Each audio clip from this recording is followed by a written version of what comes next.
شروع کوم په نوم د رب ذوالجلال چې ډېر زیات بخونکی او مهربانه ذات دی.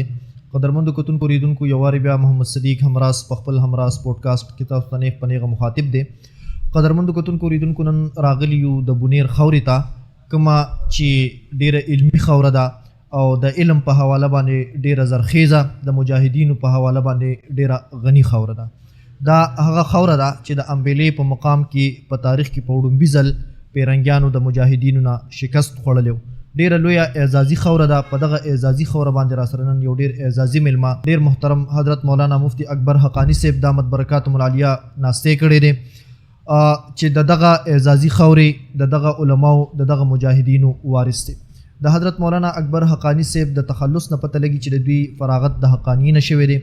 حقانیه هغه مکتب دی چې د علم او فراست په حواله باندې ډېر لوی لوی او نوموړي شخصیات پیدا کړي دي چې په هغې کې ژوندی مثال حضرت مولانا اکبر حقانی دی چې الله تعالی ورته په ډېر لږ وخت کې ډېر لوړ مقام د خطابت په دنیا کې ورکو او د هغې غټه وجه دا ده چې د دوی په خطابت کې چې کوم دی یو کمال دی، وقار دی، شرافت دی، نجابت دی، متوانت دی.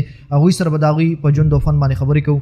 حضرت د ټول نه لاول خو زه تاسو ته په همراز پوډکاسټ کې هرکلی ویم. السلام علیکم ورحمت الله وبرکاتو. وعلیکم السلام ورحمت الله وبرکاتو. جزاکم الله. ستاسو شکریا ده کوو زموږ میلمانه یې هر کله راشئ، بار بار راشئ. جزاکم الله. ډېره مننه حضرت. خوشحاله شوم چې تاسو سره ناستې مو په لاس باندې راغله.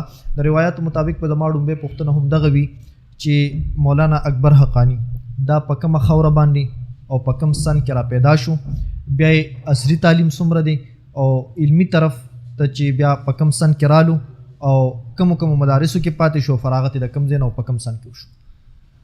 اوله خبره خدا د جي چې په یو په دې سوشل میډیا باندې زما دا نوم لږ بدل چلیږي که نه. زما خپل نوم چې دی هغه محمد اکبر حقانی دی. ډېرو ځایونو کې راته اکبر علي ویلی کېږي، نو زما نوم چې دی محمد اکبر دی. صحیح، ٹھیک ده جي. او زما خو تاریخ پیدایش چې دی هغه 1987 دی. تاریخ پیدایش. صحیح. ما عصری تعلیم چې دی سکول ما اومه پورې چې کله سکول وي نو ما په اوم کې سکول پرېښودو. بیا دغه مې شروع کو، علم مې شروع کو. لکه د څلورم نه ما حفظ شروع کو چې سکول کې څلورم کې وم، نو پنځم شپږم اوم دا 3 کاله ما سکول هم وي او دې سره مې حفظ هم وکړو. اوم کې مې بیا سکول پرېښودو او علم می شروع کو. تورسک چې دی د مولانا مفتی فضل غفور صاحب دامت برکاتهم العالیه د هغې کلی چې دی دا زموږ مادري علمي ده. زما د علم آغاز چې دی هغه د دغې کلي نه شوی. صحیح. د مفتی صاحب د مدرسې ته بیا وروستو تللی وم، هلته بله مدرسه ده فاروق اعظم. ړومبې د علم آغاز د متوسطې نه ما په اوم کې سکول پرېښودو او هلته مې متوسطه شروع کړه. هلته مې متوسطه اوله وویلله، بیا د مفتی صاحب د مدرسه کې مې 15 کاله علم وکړو. صحیح. بیا وړې دورې له ګجرات ته لاړم او غټې دورې له اکوړي ته لاړم. 2012 کې مې د اکوړي نه بیا فراغت وشو. اوم کې مې سکول پرېښودو، خو چې بیا مې کله علم یو څو کاله ووي بیا مې ورسره پرایویټ داخلي کولې نو 10 او 11 او 12 دغه عصري تعلیم مې اوس د 14 پورې دی فی الحال. لکه مونږ دا ویلی شو چې تاسو عصري تعلیم بیا کنټینیو ده او فراغت هم چې کوم دی د حقاني نه شوی دی په سن 2012 کې. صحیح. دغه هم راته ونویل حضرت چې پیدایش په کومه خاوره شوی دی؟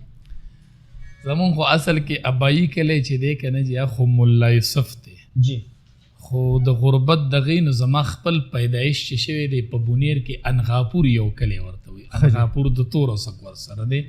پیدایش مې هلته شوی دی او یو ذاتي طور د ملا یوسف کلي. صحیح. تاسو چې په کوم وخت کې حضرت علم شروع کو نو دغه یو د انحطاط دور و، خلک چې کوم دی تکنیکی علم طرف ته راتله یا عصري تعلیم طرف ته راتله.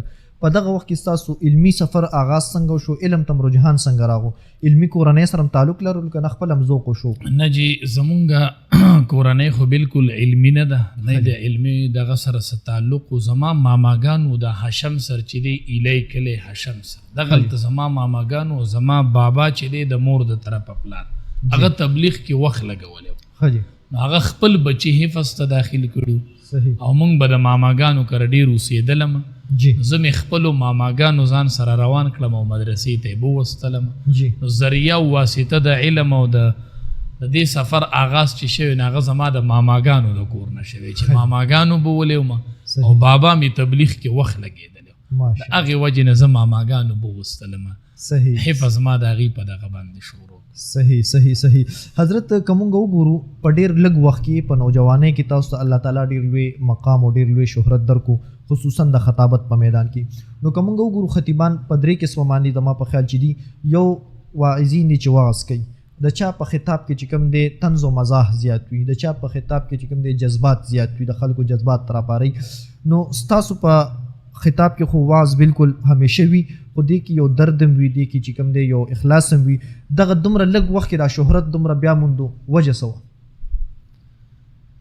رجی د دې په شاخو د راز مونږ ته پته نه لګي او دا دعا به کوو چې الله دې دا شهرت زمونږ د قبولیت ذریعه وګرځي یو صحابي راغی نبی کریم صلی الله علیه وسلم سره جبرئیل امینو نبی علیہ السلام ته وی دا پلانې صحابي نه دی نبی علیہ السلام حیران شو چې جبرئیل امین له د نوم څنګه ورځي نبی علیہ السلام ورته نوم واغست وی دا پلانې صحابي نه دی نبی علیہ السلام ورته وی تاسو دې څنګه پیژنې وی دې په اسمان کې او د ملایکو په ټولګي کې د بار بار ذکر کیږي نو ما د ذکر د نوم راځي نو اصل چیز خو چې قبولیت ته موږ به دا دعا کوو چې دا شهرت الله زموږ د قبولیت ذریعه وګرځي لوی امتحان دی څومره چې شهرت سیوا کیږي دومره امتحان سیوا کیږي یقین وکړه جی عمرې له تللی وم حرم شریف کې دقه شان ناسو د حرم شریف په غولي کې ملګري را سره علما ما ورته وی مې په دې ځای تاسو ما ته صرف اجازت وکړئ زه دا پیجونه مکمل بندوم لکه بعضې وخت کې داسې حالات راشي چې سړی دا شهرت نه دی دا سړي پورې لږ